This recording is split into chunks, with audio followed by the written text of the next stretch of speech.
Total joint product അല്ല, ഏതാണ് by product. Excuse me. ഏതൊക്കെയാണ്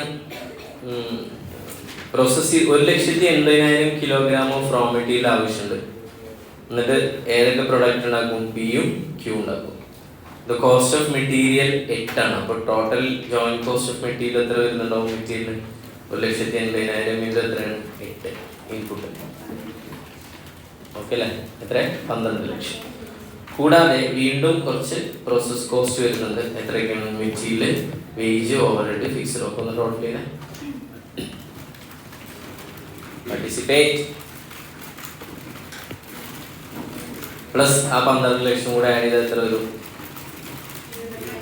22 ലക്ഷത്തി.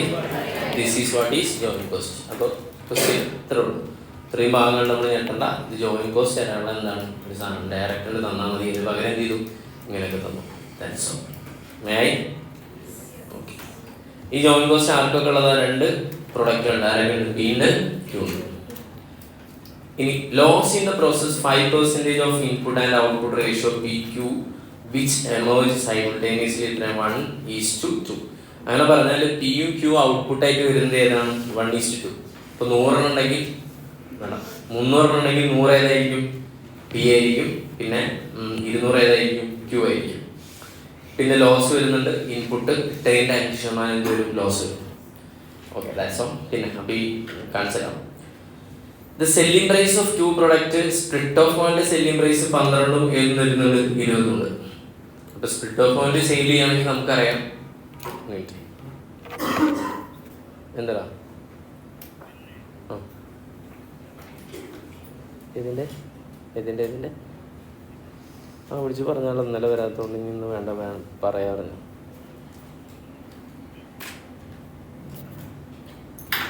ഇല്ല,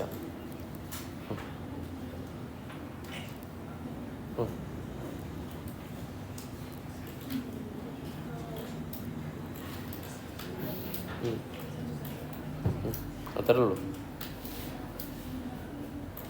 ആ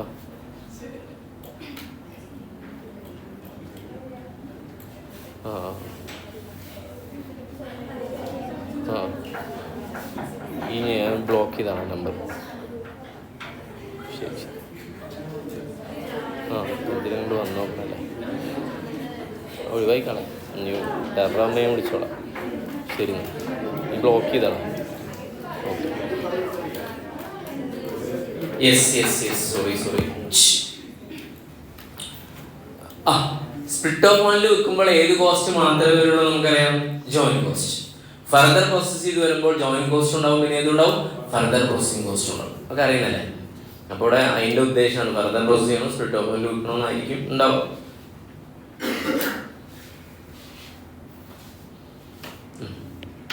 ഫർദർ പ്രോസസ് ചെയ്യണം. കണ്ടില്ലേ? തിരിച്ചു വരാം. Prepare A statement showing monthly profitability based on both on the existing manufacturing operation and further processing. അപ്പോൾ ഫർദർ എക്സിസ്റ്റിംഗ് മാനുഫാക്ചറിങ് ഓപ്പറേഷൻ എന്ന് പറഞ്ഞാൽ എന്താണ്? സ്പ്ലിറ്റ് ഓഫ് പോയിന്റ് വെക്കുക, അല്ലെങ്കിൽ ഫർദർ പ്രോസസ് ചെയ്യണോ? നിങ്ങൾ റെക്കമെൻഡ് ചെയ്യുമോ ഫർദർ പ്രോസസ് ചെയ്താൽ? നോക്കണം, പ്രോഫിറ്റ് നോക്കണം. അടിയിൽ proposal available for further processing ആണ്. ഏത് മാത്രമേ ഫർദർ പ്രോസസ് ചെയ്യാൻ പറ്റുള്ളൂ തോന്നുന്നു? P. By mixing it with other purchase material. അപ്പോൾ പിയും ക്യൂവിൽ ഉണ്ടാക്കുന്നില്ലേ? ഈ പി നമുക്ക് എന്ത് ചെയ്യാം? വേറെ കുറച്ചും കൂടി റോ മെറ്റീരിയൽ മേടിച്ചിട്ട് അതിൻ്റെ കൂടെ ആഡ് ചെയ്തിട്ട് അതിന് വേറെ പ്രൊഡക്റ്റ് ആക്കി മാറ്റാൻ പറ്റുമത്രേ. The entire current output of P can be processed further to obtain a new product. അപ്പോൾ പി ബിക്കം എന്തായി മാറും? ഫർദർ പ്രോസസ് ചെയ്താൽ എസ് ആയി മാറും. മനസ്സിലായോ? പി ബിക്കം എന്തായി മാറും? S. The price of S is എത്രയാണ്? 15. And each kilogram of S will require 1 kilogram of input of P. 1 kilogram P ഇട്ടാൽ 1 kilogram എന്ത് കിട്ടും? S കിട്ടും. ഓക്കെ അല്ലേ? Repeat. Each kilogram of output of S. 1 kilogram എന്ത് വേണം? S വേണമെങ്കിൽ നമ്മൾ എത്ര ഇൻപുട്ട് ഇടണം? 1 കിലോഗ്രാം ഇൻപുട്ട് ഇടണം. കുഴപ്പമില്ലല്ലോ. അപ്പോൾ 10 കിലോഗ്രാം പി ഇട്ടാൽ എത്ര എസ് കിട്ടും? 10 kilogram. The cost of processing P into S ആക്കാനുള്ള അഡീഷണൽ ഫർദർ പ്രോസസിങ് കോസ്റ്റ് എത്ര വരുന്നത്? 1,85,000 പെർ മന്ത് ആണ്. പെർ മന്ത് മുകളിലുള്ളതൊക്കെ പെർ മന്ത് ആണ്, അപ്പോൾ പ്രശ്നമില്ല. അപ്പോൾ ജോയിൻറ്റ് കോസ്റ്റ് കാണാനുള്ള വർക്കിംഗ് നോട്ടായിരുന്നു 1. ഓക്കെ ആണോ? ദെൻ വർക്കിംഗ് നോട്ട് അല്ല, അത് വർക്കിംഗ് നോട്ട് 2 അല്ലേ? ഓക്കെ. ആദ്യം എന്താ ക്വസ്റ്റ്യനിൽ ഇവിടെ പറയുന്ന apportion of joint cost are made on the sales value base by the company. അപ്പോൾ ആദ്യം നമുക്ക് മുന്നോട്ട് പോകണമെങ്കിൽ ഈ പറയുന്ന 22,10,000 അല്ലേ മക്കളെ, ഇതിന് നമ്മൾ എന്ത് ചെയ്യണം? പിക്കും ക്യൂക്കും എന്ത് ചെയ്യണം? വീതിക്കണം. ജോയിൻറ്റ് കോസ്റ്റ് അപ്പോർഷൻ ചെയ്യണം. അത് ഏത് ബേസിലാന്ന് പറഞ്ഞിട്ടുണ്ട്? സെയിൽസ് വാല്യൂ ബേസ് ചെയ്തിട്ടാണ്. സെയിൽസ് വാല്യൂ ആണ് ഏതാ കണ്ടത്? Sales value. അപ്പൊ സെയിൽസ് വാല്യൂ ആണ്. സെയിൽസ് വാല്യൂ ആണെങ്കിൽ എന്തറിയണം? എത്ര രൂപയാണ് സെയിൽസ് വാല്യൂ ഉള്ളത്? 12 പിന്നെ എത്രയാണ്? 20. ഇതാണോ സെയിൽസ് വാല്യൂ? അല്ല, അതേതാണ്? Selling price. സെല്ലിംഗ് പ്രൈസിന് എന്തുകൊണ്ട് മൾട്ടിപ്ലൈ ചെയ്യണം? യൂണിറ്റ് കൊണ്ട് മൾട്ടിപ്ലൈ ചെയ്താണ് ഇത് കിട്ടുക, സെയിൽസ് വാല്യൂ കിട്ടുക.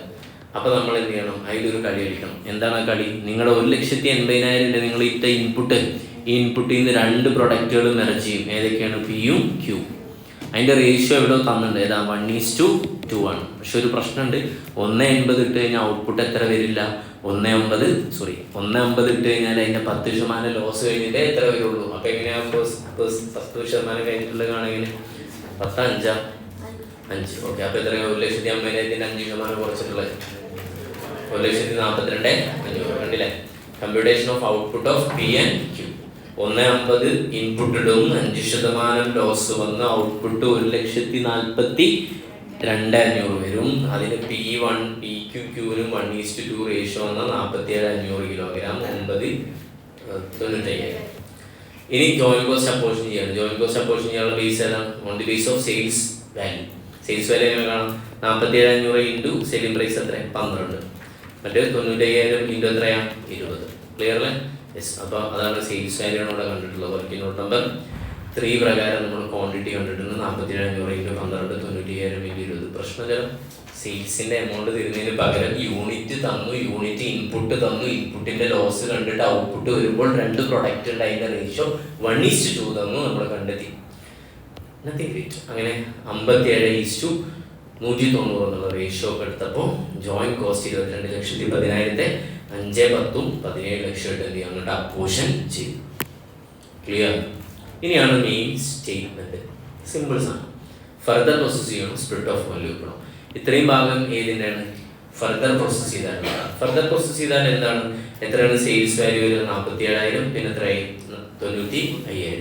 സോ വിത്തൗട്ട് ഫർദർ പ്രോസസ് ആണ്. സോറി. ഓക്കെ അല്ലേ? യെസ്. ഞാൻ വീണ്ടും വായിക്കാനുള്ള കാരണം എന്താ? ഫർദർ പ്രോസസ് ചെയ്താൽ ഏതില്ല? പി ഇല്ല. ആരാ? എസ് ആണ്. ഓക്കെ അല്ലേ? യെസ്. ക്ലിയർ. അപ്പോൾ എവിടെയെങ്കിലൊക്കെ ലോജിക്കുണ്ടെങ്കിൽ എവിടെയെങ്കിലൊക്കെ എത്തുമ്പോൾ നമ്മൾ എന്ത് ചെയ്തോളും? ഇനി എഴുതുമ്പോൾ ഇങ്ങനെ കത്തും, ഇങ്ങനെ പ്ലെയിൻ പറഞ്ഞിങ്ങനെ ശ്രദ്ധിക്കാം. പിയും ക്യൂ ആണ്. അപ്പോൾ വിത്തൗട്ട് ഫർദർ പ്രോസസ്സിംഗ് ആണ്. അപ്പോൾ സെയിൽസ് വാല്യൂ ഇതൊക്കെ ഓൾറെഡി നമ്മൾ കണ്ടല്ലേ? 5,70,000, 19 ലക്ഷം. അതിന് ജോയിൻറ്റ് കോസ്റ്റ് അപ്പോർഷൻ ചെയ്ത് മുകളിൽ ചെയ്തിട്ടുള്ളൂ. ഇപ്പോൾ ലെസ് ചെയ്താൽ പ്രോഫിറ്റ് എത്ര കിട്ടും? 60,000, 2 ലക്ഷം, 2,60,000. അല്ല നമുക്ക് വേണമെങ്കിൽ ക്യൂവിനൊന്നും ചെയ്യാൻ പറ്റില്ല. ക്യൂവിൻ്റെ എമൗണ്ട് ഇവിടെ സെയിം തന്നെ കണ്ടാ? ഓക്കെ അല്ലേ? പക്ഷെ ആരെ ഫർദർ പ്രോസസ് ചെയ്യാൻ പറ്റും? എസിനെ ഫർദർ പ്രോസസ് ചെയ്താൽ അതിൻ്റെ സെല്ലിംഗ് പ്രൈസിൽ മാറ്റമുണ്ട് അല്ലേ? സെല്ലിംഗ് പ്രൈസ് എത്രയാവും? എസിനെ ചെയ്താൽ പി എസ് ആക്കിയാൽ 12 ഉള്ളത് എത്രയാവും? 15 ആവും. ഓക്കെ അല്ലേ? യെസ്. അപ്പോൾ അത് 15 യൂണിറ്റ് 47,500 15, 7,12,600. ലെസ് ഏതാണ്? ജോയിൻറ്റ് കോസ്റ്റ് മാത്രമേ ഉള്ളൂ. അല്ല, തെറ്റുണ്ട്. ഇവിടെ ഏതും കൂടെ കൊടുക്കണം? Further processing. ഒരു ടോട്ടൽ ഇതിൽ കൊടുത്തിട്ടുണ്ട്. നിങ്ങൾ എഴുതുമ്പോൾ എങ്ങനെ എഴുതണം? ലെസ് ജോയിൻറ്റ് കോസ്റ്റ്, ലെസ് ഏത് പോകണം? Further processing cost. Joint cost എത്ര ഉള്ളത്? 5, 10. കൂടാതെ ഇത് ഫർദർ പ്രോസസ് ചെയ്യാൻ എത്ര കോസ്റ്റ് വേണമെന്നൂടെ പറഞ്ഞിട്ടുണ്ട് ലാസ്റ്റിൽ? 1,80,000. മനസ്സിലായോ മുത്തുമണികളെ? അപ്പോൾ നിങ്ങളിവിടെ സ്റ്റേറ്റ്മെന്റ് വരയ്ക്കുമ്പോൾ ഒന്നുകൂടി ഇലാബറേറ്റ് ചെയ്തിട്ട് വരയ്ക്കണം. Sales volume, sales value, less ഏതാണ്? ജോയിൻറ്റ് കോസ്റ്റ്, ലെസ് ഏതാണ്? Further processing. ഫർദർ പ്രോസസ്സിംഗ് എവിടെ അപ്ലിക്കബിൾ ആവുള്ളൂ? ഇവിടെ ഏതിൽ മാത്രം? എസ്സിൽ മാത്രം. എന്നിട്ട് എത്ര പ്രോഫിറ്റ് കിട്ടും? 2,17,500. ഫർദർ പ്രോസസ് ചെയ്യണോ? വേണ്ട. കാരണം 2,60,000 ആണ് ഏത് കിട്ടുക? ഫർദർ പ്രോസസ് ചെയ്യാതെ സ്പ്ലിറ്റ് ഓഫ് പോയിന്റ് പി വിറ്റാൽ കിട്ടുക. ക്യൂ എന്താണെങ്കിലും എവിടെ വെക്കാൻ പറ്റുള്ളൂ, ഫർദർ പ്രോസസ് ചെയ്യാൻ പറ്റില്ല, സ്പ്ലിറ്റ് ഓഫ് പോയിന്റ് പറ്റുള്ളൂ. ഡിസിഷൻ എന്താ, the profit without further processing 2,60,000 and with further processing 2,70,500 only.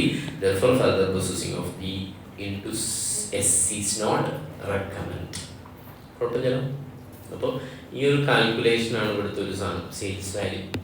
അടുത്ത ഏതാണ്, ജോയിൻ കോസ്റ്റ്. അത് പിന്നെ പെട്ടെന്ന് കത്തും, ജോയിൻ കോസ്റ്റ് എന്നുള്ളത് കത്തേണ്ടതാണ്. സ്റ്റാൻഡേർഡ് കോസ്റ്റ് വീണ്ടും വന്നു. ഓക്കെ അല്ലേ, പറയാം വായിച്ചോ പെട്ടെന്ന്. J&M Limited submit the following information regarding composition and wage rate of labor. അപ്പോൾ ഈ റിഗാർഡിംഗ് കോമ്പോസിഷൻ എന്ന് പറയുമ്പോൾ ആരൊക്കെ ഉണ്ട്, കാറ്റഗറി ഓഫ് ലേബർ PQR ആണ്, മിക്സ് ആണ്. Force engaged in job number വെറുതെ കൊടുക്കുന്ന R40 which is scheduled to be completed in 80 hours. അപ്പോൾ നമ്മൾ ഷെഡ്യൂൾ ചെയ്യുന്ന എത്ര മണിക്കൂറിൽ കംപ്ലീറ്റ് ചെയ്യണം, 80 hours. അപ്പോൾ number of workers 60, 40, 50 standard rate, പിന്നെ actual number of workers, actual rate. എന്തൊക്കെ കാണാൻ പറഞ്ഞല്ലോ, cost variance, rate efficiency, revised efficiency variance, labour mix variance. Okay അല്ലേ, അപ്പോൾ അതെ കാണാം, കുഴപ്പമില്ലല്ലോ, നോർമൽ ക്വസ്റ്റ്യൻ ആണ്, നത്തിങ് ഗ്രേറ്റ്. ഇവിടെ schedule to complete 80 hours, that is ഏതാണ്, സ്റ്റാൻഡേർഡ് അവർ എത്രയാണ്, 80 hours ആണ്.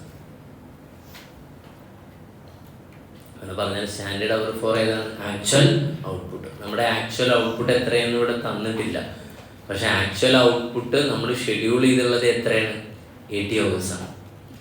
മക്കളെ സ്റ്റാൻഡേർഡ് അവർ എന്ന് പറഞ്ഞാൽ എന്താ, സ്റ്റാൻഡേർഡ് അവർ എന്ന് പറഞ്ഞാൽ എന്താ, standard hour four actual output. നമ്മൾ ആക്ച്വലി ഉണ്ടാക്കിയത് എത്രയെന്ന് വിചാരിച്ചോളൂ, 1000 എന്ന് വിചാരിച്ചോളൂ. അതിന് നമ്മൾ ഷെഡ്യൂൾ ചെയ്തത് എത്രയാണ്, 80, പക്ഷെ ആക്ച്വലി എടുത്തത് എത്രയാണ്, 88. ഓക്കെ അല്ലേ, വളരെ ഇമ്പോർട്ടൻ്റ് ആണ് ഈ term, schedule to complete in 80 hours, that is what is ഏതാണ്, സ്റ്റാൻഡേർഡ് അവർ. ശ്രദ്ധിച്ചോ, അപ്പോൾ സ്റ്റാൻഡേർഡ് അവർ എങ്ങനെ കാണാം, നമ്പർ ഓഫ് ഓരോന്നിൻ്റെ 60, ഇതിനൊക്കെ ഏതുകൊണ്ട് മൾട്ടിപ്ലൈ ചെയ്താൽ മതി, 8 കൊണ്ട് 80 കൊണ്ട് മൾട്ടിപ്ലൈ ചെയ്താൽ മതി. ആക്ച്വൽ അവർ എങ്ങനെ കാണാം, ഇതിനൊക്കെ ഏതുകൊണ്ട് മൾട്ടിപ്ലൈ ചെയ്താൽ മതി, 88. ആ ഒരു നോളജ് മാത്രമേ ഇതിൽ ടിസ്റ്റ് ആയിട്ടുള്ളൂ. കണ്ടുനോക്കും, 60, 40, 50. അപ്പോൾ സ്റ്റാൻഡേർഡ് അവർ ഏതാണ്, 60 × 80, 40 × 80, 50 × 80. ക്ലിയർ. ഫസ്റ്റ് വൺ ഏതാ ഒന്ന് പറഞ്ഞു നോക്കാം, ഏതാ, സ്റ്റാൻഡേർഡ് അവർ into standard rate. Standard rate direct തന്നില്ലേ, 2, 1.75, 1.25. ആക്ച്വൽ അവർ ഇതാ കാണുന്നത് എങ്ങനെ കാണാം, 55 × 88, 30 × 88, പിന്നെ 70 × 88 അങ്ങനെ കണ്ടു. എന്നിട്ട് ആക്ച്വൽ റേറ്റ് 3 to 1 ഉണ്ട്, അത് അടിച്ചാൽ 2 കാണും. പിന്നെ നമ്പർ 3 കാണാൻ ആക്ച്വൽ അവർ, ഇതേ ആക്ച്വൽ അവർ എടുക്കുക, റേറ്റ് ഏതെടുക്കുക, സ്റ്റാൻഡേർഡ് റേറ്റ് എടുക്കുക. പിന്നെ റിവൈസ്ഡ് ആക്ച്വൽ അവർ എന്ന് പറഞ്ഞാൽ എന്താ, ആക്ച്വൽ അവറിനെ സ്റ്റാൻഡേർഡ് മിക്സിൽ കാണും. അപ്പോൾ ആക്ച്വൽ അവർ എടുക്കാം, ഏതൊക്കെയാണ്, 4840, 2640, 6160, ഒക്കെ കൂടെ ടോട്ടൽ ചെയ്താൽ 13640. അത് സ്റ്റാൻഡേർഡ് മിക്സ് എന്ന് പറഞ്ഞാൽ ഇതാണ്, 6:4:5 എടുത്തു.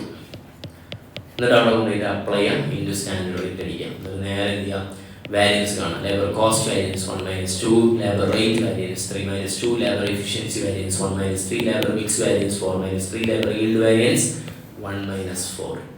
ഓക്കെ അല്ലേ, ഇവിടെ എന്താ ചോദിച്ചത്, ലേബർ റിവൈസ്ഡ് എഫിഷ്യൻസി വാരിയൻസ്, അതിനാണ് ഇവിടുത്തേത് ലേബർ ഈൽഡ് വാരിയൻസ്. ഓക്കെ അല്ലേ, സാധാരണ നമ്മൾ റിവൈസ്ഡ് എഫിഷ്യൻസി വാരിയൻസ് പറഞ്ഞിട്ട് എന്ത് ചെയ്യാറുണ്ട്, ഐഡിയൽ ടൈം ഉണ്ടാകുമ്പോഴല്ലേ. ഓക്കെ അല്ലേ, അപ്പോൾ ഇവിടുത്തെ ഈൽഡ് എന്ന് പറഞ്ഞാൽ ഏതാണ്, റിവൈസ്ഡ് എഫിഷ്യൻസി വാരിയൻസ് ആണ്, in absence of ideal time.